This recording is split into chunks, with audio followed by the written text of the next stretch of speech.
Hello friends, welcome to fine review point channel. This is my other brand new video. তো আজকে একটা নতুন video নিয়ে আপনাদের মাঝে হাজির হয়েছি, মানে রিভিউ নিয়ে হাজির হয়েছি।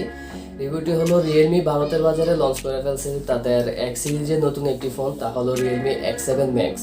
তো আমি আজকের এই ভিডিওটি করার মূল উদ্দেশ্য হলো এই ফোনটি বিস্তারিত সকল তথ্য জানাবো এবং সেই সাথে জানাবো এই ফোনটি আমাদের দেশে বাংলাদেশে কবে আসতেছে এবং এই ফোনটি বাংলাদেশে আসলে তার মূল্য কেমন ধরা হবে এই সম্পর্কে সব জানাবো আপনাদেরকে। তো আপনারা ভিডিওটি কন্টিনিউ করতে থাকুন কোনো রকম স্কিপ ছাড়া। আর আমার ভিডিওটি যদি ভালো লাগে তাহলে অবশ্যই নিচের দিকে সাবস্ক্রাইব বাটন আছে, দেখেন এটার মধ্যে সাবস্ক্রাইব করে দিবেন আর সাথে বেল আইকনটা অন করে দিবেন সব নতুন নতুন ভিডিও সবার আগে পাওয়ার জন্য। তাহলে চলুন ভিডিওটি শুরু করা যাক। তো বন্ধুরা, প্রথমে ফোনটির ডিজাইনের বিষয় নিয়ে কথা বলা যাক। এই ফোনটির ব্যাক সাইডে ব্যবহার করা হয়েছে ম্যাট ফিনিশিং ও প্লাস্টিক ফ্রেমের সাথে ব্যবহার করা হয়েছে পলিকার্বনেট। এই ফোনটিতে থিকনেস হিসেবে আপনারা পাচ্ছেন 8.8 মিলিমিটার এবং ওজন হিসেবে আছে 181 গ্রাম, মানে 181 গ্রাম। ফোনটির বাম সাইডে থাকছে ভলিউম আপ ডাউন এবং সিম কার্ড ট্রে, যেখানে আপনারা কোনো এক্সট্রা মাইক্রো এসডি কার্ড ব্যবহার করতে পারবেন না। এই জিনিসটা খুবই খারাপ লাগলো। বর্তমানে 3টা সোল্ড দেয় একটা কার্ডে, 2টা সিম ও একটি মেমোরি কার্ড ব্যবহার করার জন্য। এখানে কোনো এক্সট্রা মাইক্রো এসডি কার্ড ব্যবহার করা যাবে না। তবে এটা র্যাম রোম বেশি, তো তাই এই অবস্থা। আচ্ছা, যাই হোক, সামনে বাড়াই। তো ফোনটির ডানে থাকছে পাওয়ার বাটন, নিচে থাকছে mic holes, speaker, 3.5mm audio jack, type C port ইত্যাদি, এবং উপরে থাকছে সেকেন্ডারি মাইক হোলস। এবার আসি ফোনটির ডিসপ্লে সেকশন নিয়ে। এই ফোনটিতে ডিসপ্লে হিসাবে ব্যবহার করা হয়েছে 6.43 ইঞ্চি এর HD plus super AMOLED display, যার পিক্সেল রেজুলেশন হিসাবে আপনারা পাচ্ছেন 1080x2400 পিক্সেলের।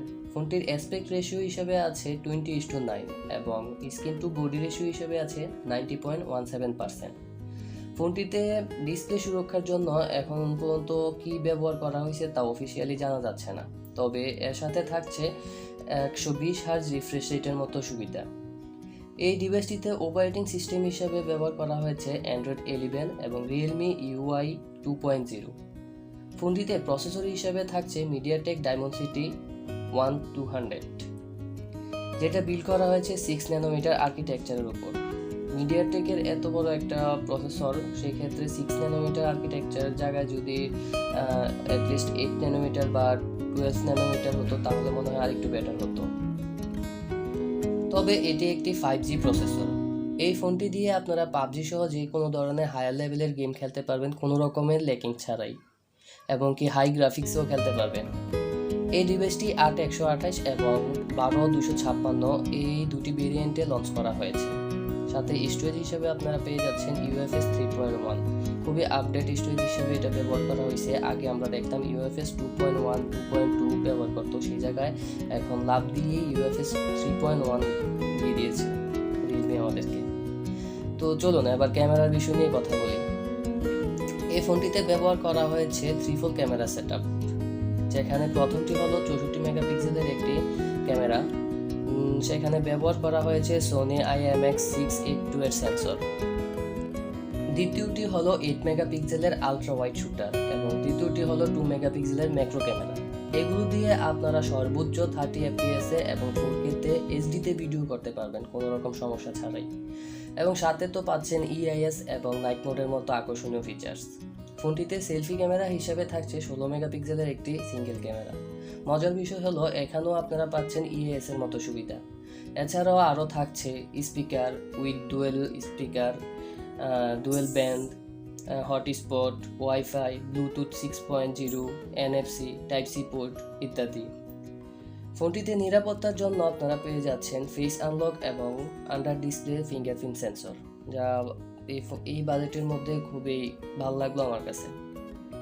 এবার আসুন ফোনটির পাওয়ার ব্যাকআপ নিয়ে কথা বলি। ফোনটিতে থাকছে 4500 মিলিঅ্যাম্পিয়ারের একটি ম্যাসিভ ব্যাটারি এবং সেই সাথে থাকছে 65 ওয়াটের একটি সুপার ফাস্ট চার্জার। এই জায়গায় আমার একটু মতামত আছে, এখানে চার্জার দিছে এত ফাস্ট এবং এত ওয়াটের, সেই জায়গায় ব্যাটারি ওয়াট অ্যাম্পিয়ার দিলেও খুবই কম, 4500। অ্যাটলিস্ট তার এই জায়গায় 5000 বা 5020 মিলিঅ্যাম্পিয়ার দিলে আমার মনে হয় আরেকটু বেটার হতো। যাই হোক, তো এই ব্যাটারিটি ফুল চার্জ করতে মাত্র সময় নেবে আপনাদেরকে কাছে 45 মিনিটের মতো। আসুন এবার এই ফোনটির প্রাইস এবং বাংলাদেশে কবে এই ফোনটি আমরা হাতে পেতে পারি সেই সম্পর্কে একটু জেনে নেই। ভারতের বাজারে এই ফোনটি 8128-এর দাম রাখা হয়েছে 26,999 রুপি, যা আমাদের কাছে একটু বেশি মনে হচ্ছে। তবে বাংলাদেশে ফোনটি অফিসিয়ালি কবে আসছে তা এখনও কোনো অফিসিয়াল নোটিশ পাওয়া যায়নি। তবে আশা করা যায় এই মাসের মধ্যেই ফোনটি লঞ্চ করবে।